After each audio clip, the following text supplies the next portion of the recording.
Hi, welcome. My name is Rob Reich, and I'm the proprietor and co-owner of Goose Lake Organics. And want to maybe give you a tour of what we have here and talk a little bit about what it was when we got here and where it's at now, and then of course where we like to see it go. Up here is Crane Mountain, and you guys have saw Crane Mountain. It's 8,500 foot elevation. It's one of the highest mountains in the Warner Range. In fact, the ranch here sits at 4,606 feet elevation, so it's fairly high elevation, and Crane Mountain is 8,500. This was the original Crane Ranch. In fact, in the history books, it talks about this ranch being the first ranch after the end of the Modoc Indian Wars. And so Crane came here. In fact, Crane Creek runs right behind the house here. And back then, there was no cars, there was only wagons, there was no roads. And actually, this was a fairly nice house back in those days. I mean, what I like about this house, and I guess I'm a little off subject here, is that's the original door. And how often do you find the original door in a house that's 140 years old? You know, it's like really, when I saw that, I go, wow, this is really, really cool. When we first saw the house and the ranch, it was unbelievably bad shape. In fact, it was a barn. The cows were living in it. But it's one of those places where you come here and you see it and you go, wow, I don't really care what I have to do. If I have to turn in all my retirement, if I have to borrow money, if I have to sell everything I own, I want to buy this place. We actually went in and completely gutted the interior as far as all the old sheetrock and stuff, and painted, new carpet, all that kind of stuff. And so we got it, so it's fairly habitable now. And so that was about 5 years ago, and there was an old falling down little front porch about as big as maybe a 6x6 stoop. And so first thing I wanted is have outside living, to have something that was, you know, where people can come out and spread out. As you see, we have places for, you know, sitting areas and stuff. And so that has worked out pretty well. We have a nice dry environment that we can live outside and then go from there. My whole life I have been dreaming about this place. It's just so weird. And the reason we want the ranch, the reason we really like it is, number one, solitude, but also Goose Lake Organics is an organic farm. We want to do sustainable living with both vegetables and meat and hay.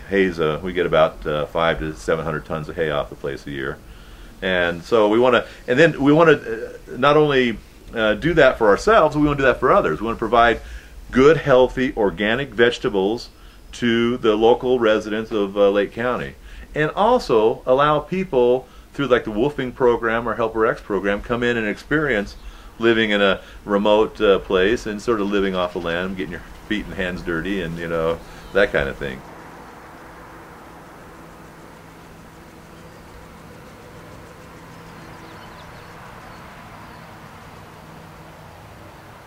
I have a fairly good job that is 315 miles away from here, so I'm here on weekends and I drive back and forth. You know, and I like, you know, the sense of accomplishment. I'm in management in my job, so I don't have a sense of accomplishment on a day-by-day basis. You know, it's like, you know, you come to work and you do your paperwork and shuffles and your employee stuff, but out here you can see something like a bed that's completely full of weeds, and you go out there and weed it, and you look back and you go, wow, this is really, I did something. Instant gratification. Yeah, so we've added this part over here this year. This is new for the garden.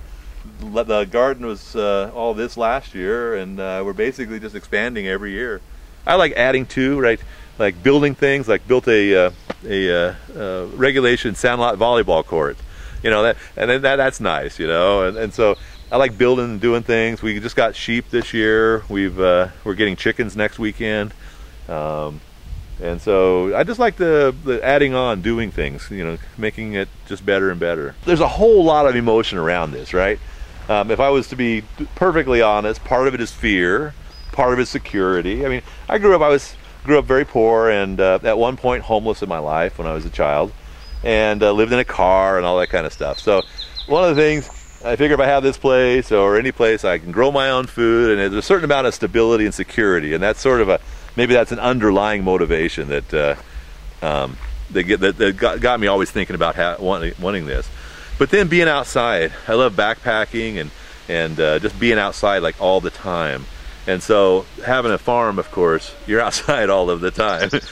And then also I wanted wholesome food. I mean, there's a lot of joy, a lot of, again, a sense of accomplishment when you're actually eating out of your garden.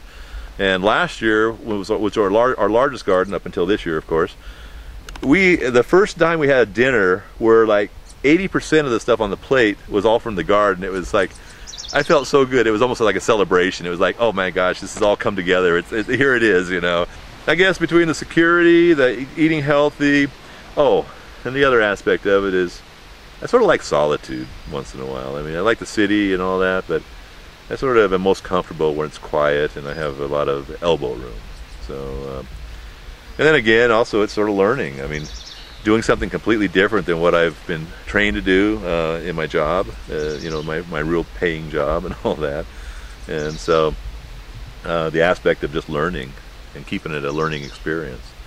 And then, so this is our third year of Wolfers, and it's been a real good experience. I mean, we've had a lot of new ideas come in, and this is, for me, it's really important because I don't know it. I mean, I'm learning. This is a learning experience for me. And you have Wolfers come in who have been on other farms and have done things differently, and so they're bringing all that experience and all that knowledge. So it works really both ways. I provide hopefully a nice experience for people where they can come in and have a comfortable environment and experience something that they might not be able to out in the remote parts of Eastern Oregon. But also I learn a lot too, because the Wolfers all bring things, and every person that's been here I've learned something from. Actually, the first year of Wolfers, we really didn't have much of a garden, but I'll tell you, the Wolfers, they built a bridge across the creek. They started building, they built the Sandlot volleyball court and did lots of miscellaneous work around here, building fences, just general and sort of cleanup, because that was one of the first years we actually had a very small garden.